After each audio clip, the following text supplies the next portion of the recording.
მოგესალმებით, კოლეგებო, მივესალმებით ამ საზოგადოებას, რომელიც გვიყურებს საპროცედურო საკითხთა და წესების კომიტეტის ხმას ხახსნელად ვაცხადებ.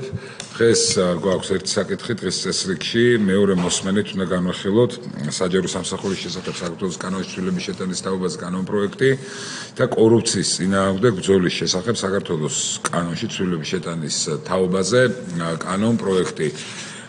პირველ რიგში ხარი დავუჭიროთ დღის წესრიგს. მადლობა. დამტკიცებულია ერთხმად ბატონ ირაკლის ვთხოვ ჩემს მოადგილეს რომ წაიყვანოს ხდომა და მე წარმოგიდგენთ ამ კანონპროექტს თქვენის ნებართვით.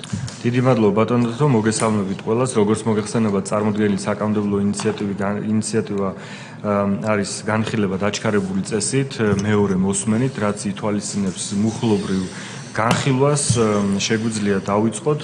პირველი გახლავთ საჯარო სამსახურის შესახებ საქართველოს კანონში ცვლილების შეტანის თაობაზე საქართველოს კანონი.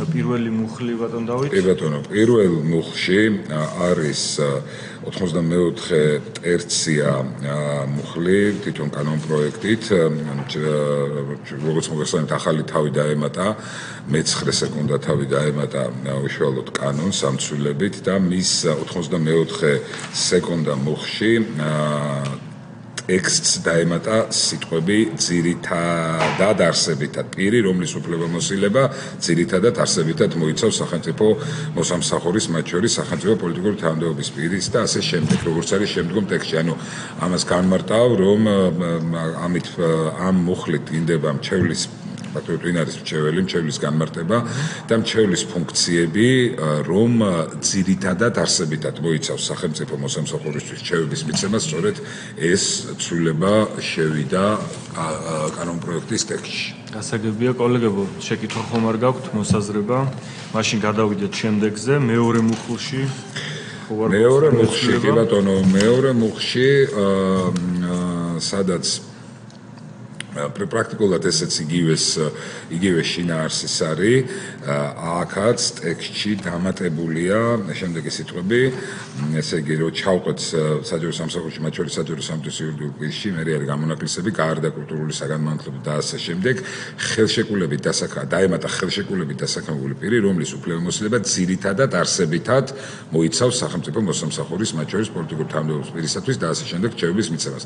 ანუ ეს პრაქტიკულად იდენტურია და იმეორებს იმ შინაარსს, რომელზედაც მე უკვე ზემოთ მოვახსენეთ.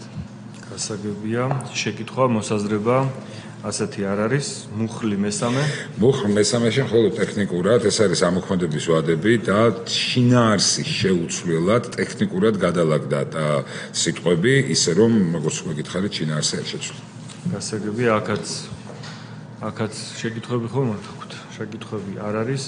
შეგვიძლია საჯარო სამსახურის შესახებ კანონი მივიჩნიოთ განხილულად, გადავიდეთ შემდეგზე, ეს გახლავთ კორუფციის წინააღმდეგ ბრძოლის შესახებ საქართველოს კანონში ცვლილების შეტანის თაობაზე საქართველოს კანონის პროექტი. აქ ბატონ დავით, მუხლი პირველში ხომ არ გვაქვს რაიმე ცვლილება? კი ბატონო, მუხლ პირველში მის მესამე პუნქტში, სადაც საუბარია ამაზე, რომ დაემატოს მერვე პუნქტი შინაარს, აქ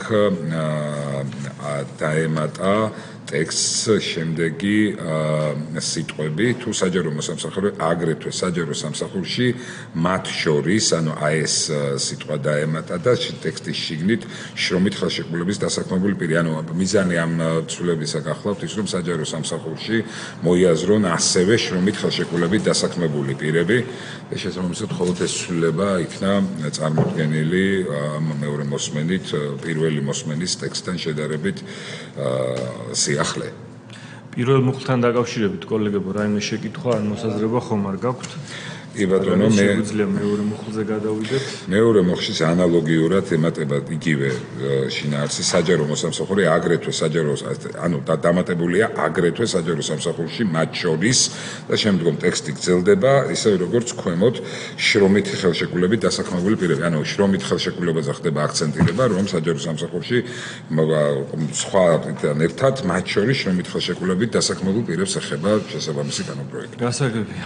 აქ ხომ არ არის რაიმე შეკითხვა, მოსაზრება არ არის. მუხლი 3-იც კანონის ამოქმედება. მუხლ 3-ში ანალოგიურად საჯარო სამსახურის შესახებ კანონისა შინაარსის შეუცვლელად მოხდა სიტყვათა წყობის გადალაგება, ისე რომ უფრო განჭროტადი იყოს ტექსტი. თვითონ შინაარსი არ შეცვლა. ასე გები, აქაც ალბათ შეკითხვები არიარსებებს, ამდენად შეგვიძლია კორუფციის წინააღმდეგ. ძალიან ერთგვარად. მოგესალმებით. უკლედ აქ 1 აგვისტომდე უნდა 1 აგვისტოდან უნდა ამოქმედდეს ეს კანონპროექტი, როგორც აღწერია. რომელზე კორუფციის შესაძლებლად საჯარო სამსახური. საჯაროს მეკითხებით? და ხო არ იქნებოდა გარკვეული პერიოდი ვისაც ადამიანებს ვისაც ერთ-ერთი წყაროა სიტყვაზე ხელშეკრულებით მრჩევლის სტატუსი და პოზიცია იმისთვის რომ ალტერნატიული სამსახური მოიძიოს და ასე შემდეგ.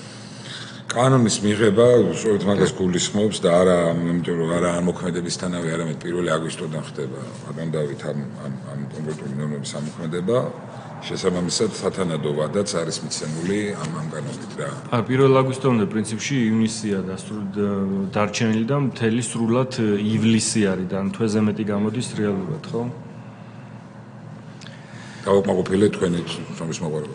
კარგი, ამდენად შეგვიძლია რომ ასევე კორუფციის წინააღმდეგ ბრძოლის შესახებ კანონი მივიჩნიოთ განხილულად, გთავაზობთ რომ კენჭისყრაზე დავაყენოთ საკითხი, ვინ არის თანახმა რომ მეორე მოსმენით მივიღოთ კანონები, ანუ ეს კანონთა პროექტები საჯარო სამსახურის შესახებ და კორუფციის წინააღმდეგ ბრძოლის შესახებ.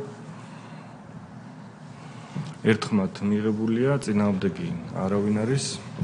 დიდი მადლობა ბატონო ირაკლი, მადლობა კოლეგებო, მიღებულია მეორე მოსმენით ეს საკითხი ჩვენ კიდევ ერთხელ მოგვიწევს. უკვე მესამე მოსმენით რადგანაც დაჩქარებული წესია, შესაბამის დროს, რა თქმა უნდა, შეგატყობინებთ და გვექნება კომიტეტი ამ გვერდში. დიდი მადლობა, უსწრომო დახურული.